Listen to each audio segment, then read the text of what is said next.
বাংলাদেশে দুইটা ভূমিকম্পের প্রধান উৎস, একটা হচ্ছে উত্তরে ডাউকি ফল্ট, আর একটা এর থেকেও খুব মারাত্মক নটোরিয়াস সোর্স ভূমিকম্পের, সেটা হচ্ছে সাবডাকশন জোন।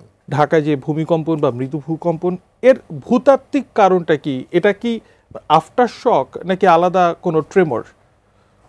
আচ্ছা, একটু সময় নিয়ে বিশ্লেষণ করতে হবে। সেটা হচ্ছে যে আমরা গতকালকে যে ভূমিকম্পটা আঘাত হানলো সকালে, সেটা স্মরণকালের সবচাইতে বৃহত্তম কম্পন। তার ভূমিকম্পের মাত্রা বা শক্তি যেরকমই হোক না কেন, বিশেষ করে ঢাকাতে ভূপৃষ্ঠের উপরে যে তার কম্পন মডিফাইড ইন্টেন্সিটি স্কেল অনুযায়ী এটা 5 to 6 ছিল, এবং সবাই এটা খুব আতঙ্কিত এবং ট্রমাটাইজ, এখনও সেই ট্রমার মধ্যে হচ্ছে। তো এবং আর্থকুইক ফোবিয়া, হয়তো আর্থকুইক না হলেও একটা কাঁপুনি হলে সেটা অনেক দিন এই এফেক্টটা তাদের মধ্যে যাবে।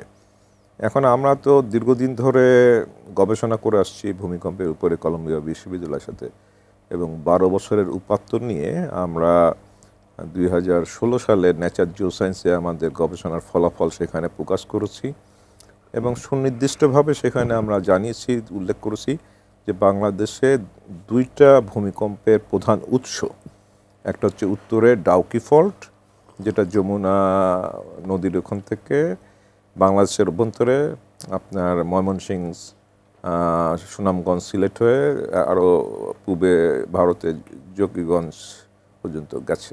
এই একটা বড় উৎস। অতীতে বড় বড় ভূমিকম্প হয়েছে, এবং সেই ভূমিকম্পে ব্রহ্মপুত্র নদীর গতিপথ পরিবর্তিত হয়ে বর্তমানে যমুনা।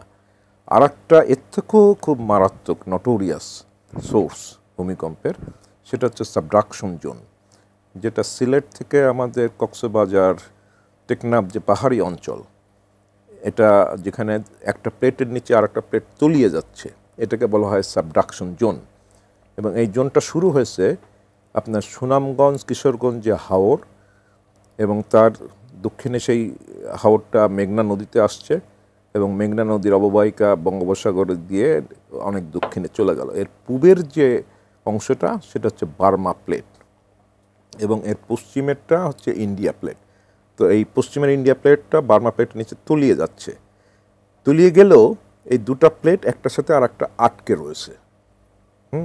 ঘর্ষণের শক্তির কারণে এটা আটকে রয়েছে, এটা স্লিপ করতে পারছে না, যার ফলে বাংলাদেশে আসলে ভূমিকম্প হয় না সচরাচর।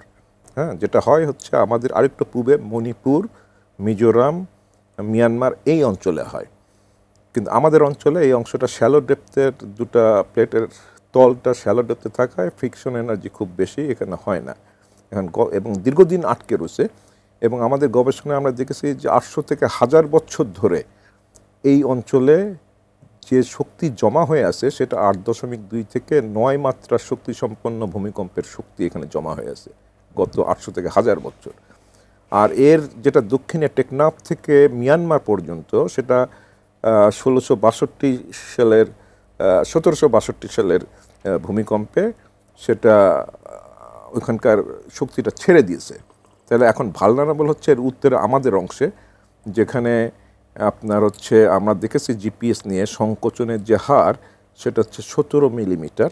তাহলে 100 বছরে হচ্ছে 1.7 মিটার, তাহলে 1000 বছর এখন যদি ধরি আমি, তাহলে 17 মিটারের সংকোচন হয়েছে। এবং এটা যে এই যে আটকে রয়েছে এখন, যখন এটা প্রবল টেনশন সেখানে, এখানে এই ফ্রিকশন এনার্জি যখন এক্সিট করবে তখন এটা জাম্প করবে আপনার 17 মিটার। আমি ধরে নিলাম যে পুরাটা জাম্প করবে না, হয়তো 9, 10, 12 মিটার জাম্প করবে, and that is equivalent to 7.5 or 8.5 ম্যাগনিটিউডের আর্থকুয়েক।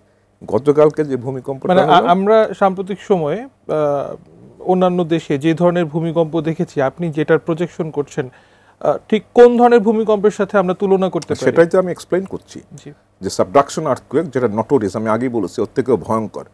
গতকালকে যে ভূমিকম্পটা হয়েছে, এই যে সাবডাকশন জোনের তার সামান্য একটা সেগমেন্ট যেটা নরসিংদীতে, ওইখানে ওই আনলকড হয়েছে, যেটা আটকে ছিল সেখানে, ওইখানে একটা সামান্য একটা সেগমেন্টে একটা জায়গায় এটা খুলে গেছে, সেই দরজাটা আর কি, শক্তি বের হওয়ার পথ একটা সে করে নিয়েছে। এবং তারই ফলস্বরূপ আজকে সকালে 3.4 এর মতো, 3.4 বা 3.7, আর সন্ধ্যা 6টার সময় হচ্ছে 4.3 ম্যাগনিটিউডের, ওইটার একটু উত্তরে এই ভূমিকম্পটা হয়েছে এবং ওই সেম ওই জোনের মধ্যে ওটা হচ্ছে, সেটা ইন্ডিকেট করছে যে এই যে বিপুল পরিমাণ শক্তি যেটা জমা হয়েছে সেটা কিন্তু গতকাল এবং আজকের এই দুটো আফটার শক মিলে কিন্তু তার 0.1% শক্তিও রিলিজ হয়নি, পুরোটাই ওখানে রয়ে গেছে। এবং যেহেতু একটা পথ সে পেয়ে গেছে, খুলে গেছে, তার মানে কি এখন এই দরজাটা আরও খুলছে, এই লকড অবস্থা আরও আস্তে আস্তে ওপেন হচ্ছে।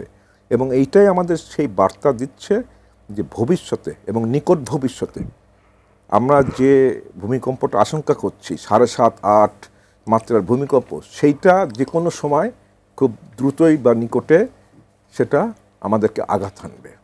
অর্থাৎ গতকালকে এবং আজকে যে ভূমিকম্পগুলো আমরা অনুভূত হলো সেটা কেবলমাত্র শুরু এবং নিকট ভবিষ্যৎ বলতে আপনি মানে আমরা কতটুকু নিকটে আছি? ভবিষ্যৎ বলতে এখানে আসলে এটা নিকট ভবিষ্যৎ বলতেছে আপনার মনে করেন 1 মান্থ 2 মান্থ 6 মান্থ বা ইয়ার, হ্যাঁ এটা ধরতে পারি। এখন গতকালকে আমি আরেকটু এর সাথে অ্যাড করি, গতকালকে যদি 6.5 বা 7 ম্যাগনিটিউডের আর্থকুয়েক হতো এবং আজকে 3-4টা যদি আফটার শক হতো, তাহলে আমি বলতাম যে হ্যাঁ সামনে আর ভূমিকম্প হওয়ার সম্ভাবনা নাই, কেননা মেজর শক্তিটা বের হয়ে গেছে। কিন্তু মেজর শক্তি তো বের হয় নাই, শক্তি বের হওয়ারটা শুরু হয়েছে, ইট জাস্ট স্টার্টেড।